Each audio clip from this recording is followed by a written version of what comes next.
검찰이 이재명 더불어민주당 대표의 구속영장을 청구했다. 민주당은 이제는 전쟁이라며 결사항전을 선언했다. 제1야당 대표의 구속영장을 청구한 것은 헌정사상 처음이다.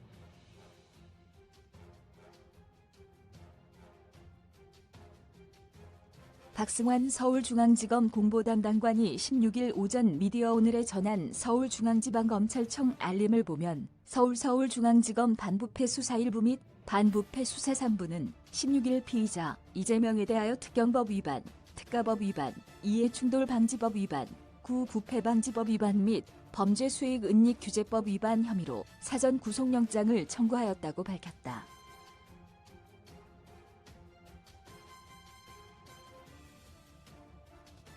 검찰이 밝힌 혐의 요지를 보면 대장동 사건과 관련해 이 대표는 정진상 전 민주당 정무조정실장과 유동규 전 성남도시개발공사 기획본부장 및 남욱 변호사, 화천대 유 대주주 김만배 등과 공모해 지난 2014년 8월 경대장동 개발 사업 과정에서 알게 된 직무상 비밀을 이용하여 김만배 씨 등 민간업자를 시행자로 선정되도록 해 올해 1월경까지 7,886억 원 상당의 이익을 취득한 이해충돌방지법 위반 혐의를 받았다.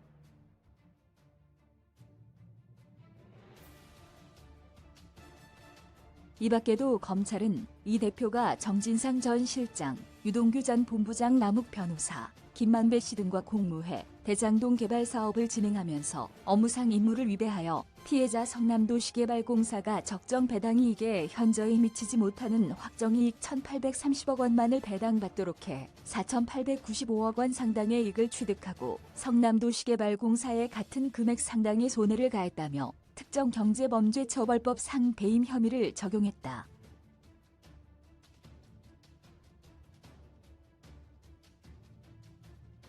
이 대표가 정 전 실장, 유 전 본부장과 공모해 2013년 11월 경위례 신도시 개발 사업 과정에서 알게 된 직무상 비밀을 이용해 남 변호사 등 민간업자를 시행자, 호반건설을 시공사로 각각 선정되도록 함으로써 2018년 1월경까지 211억 원 상당의 이익을 취득한 구부패방지법 위 혐의가 있다고 검찰은 밝혔다.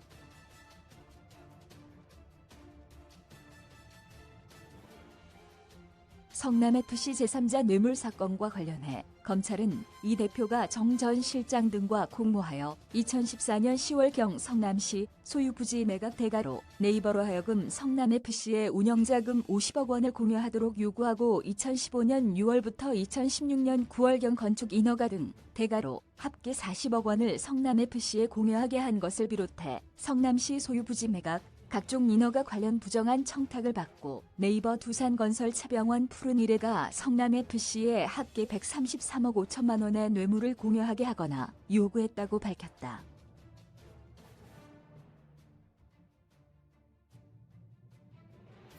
특히 검찰은 이 대표가 정진상 전 실장 등과 공모해 성남FC가 네이버로부터 뇌물을 공여받은 것인데도 기부받는 것처럼 기부단체를 끼워넣고 기부단체를 통해 성남FC가 돈을 지급하게 해 범죄 수익의 발생 원인 등을 가장했다며 범죄수익은닉규제법 위반 혐의도 추가했다.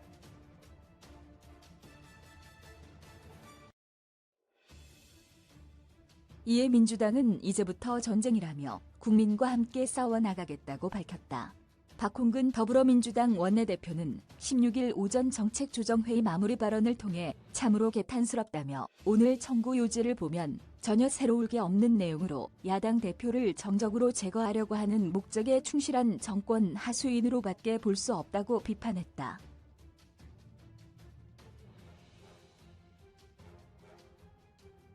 박 원내대표는 당 지도부와 상의해 당 차원에서 국회 차원에서 대응할 것인지 조속히 입장을 정리하겠다며 도주 우려도 없고 증거인멸도 없으며 세 차례나 출석해 소명해왔는데 영장을 청구한 검찰은 스스로 자신들의 검사 독재 정권이라는 것을 증명 자인하며 심판의 길을 재촉하고 있다고 비판했다.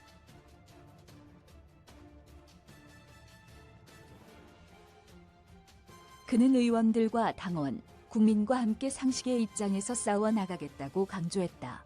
안호영 더불어민주당 수석대변인은 이날 국회 기자회견장 브리핑에서 이재명과 더불어민주당은 진실을 지키기 위해 국민과 함께 계속 싸우겠다며 윤석열 검사 독재 정권의 야당 탄압이 헌정 사상 초유의 야당 대표에 대한 구속영장 청구에 이르렀다고 비판했다.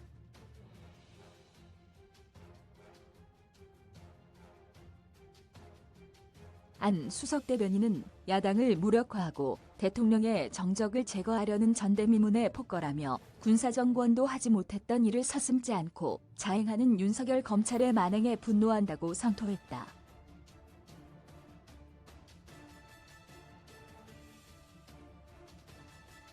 구속영장 청구는 부당성과 법 원칙에 반한다는 점을 들어 안 수석 대변인은 단 하나의 청구 요건도 갖추지 못했다며 대장동 일당들의 뒤바뀐 진술 말고 이재명 대표에게 덮어씌운 혐의들을 입증할 물증이 단 하나라도 있느냐.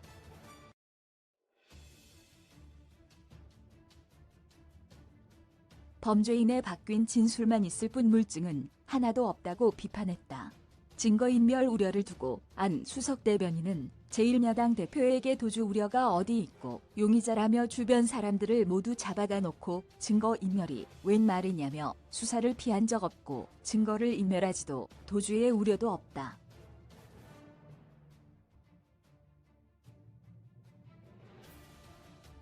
세 차례나 소환하고 300번의 압수수색도 부족해 당사와 국회까지 압수수색했는데도 구속하겠다고 한다고 억울해했다.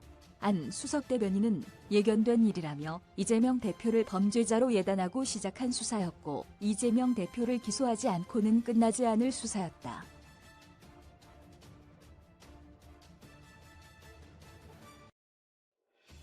정해놓은 결말을 향해 가고 있을 뿐이라고 밝혔다.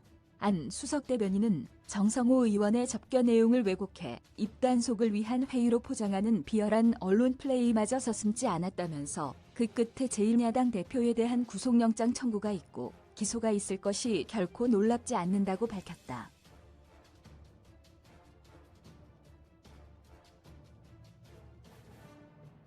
그는 검찰 수사는 대장동의 진상을 밝히는 것이 아니라 야당을 무력화하고 대통령의 경쟁자였던 제1야당 대표의 정치 생명을 끊기 위한 목적임이 명명백백하다고 강조했다.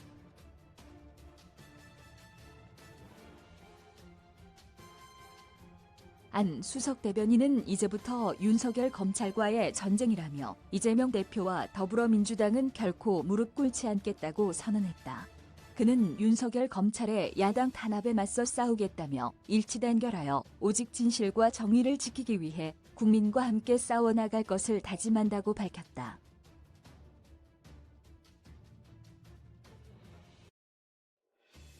한편 안 수석 대변인은 이후 기자들과 브리핑에서 검찰이 제시한 이 대표 혐의 내용을 어떻게 보느냐는 미디어오늘 기자 질의의 혐의 내용에 근거가 없다며 이미 관련해 소환 조사 때 입장을 밝혀와 이날 일일이 답변을 드리기 어렵다.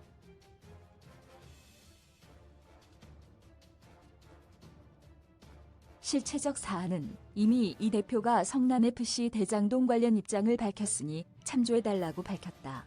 체포동의안의 당내 28명 이탈표 등이 발생하는 가결 가능성을 두고 안 수석 대변인은 제가 볼 때 근거가 없는 예측이라며 여러 가지 의견이 있을 수 있는데 야당 대표에 대한 구속영장 청구에 대해서는 일치 단결해서 대처할 것이라고 생각한다고 답했다.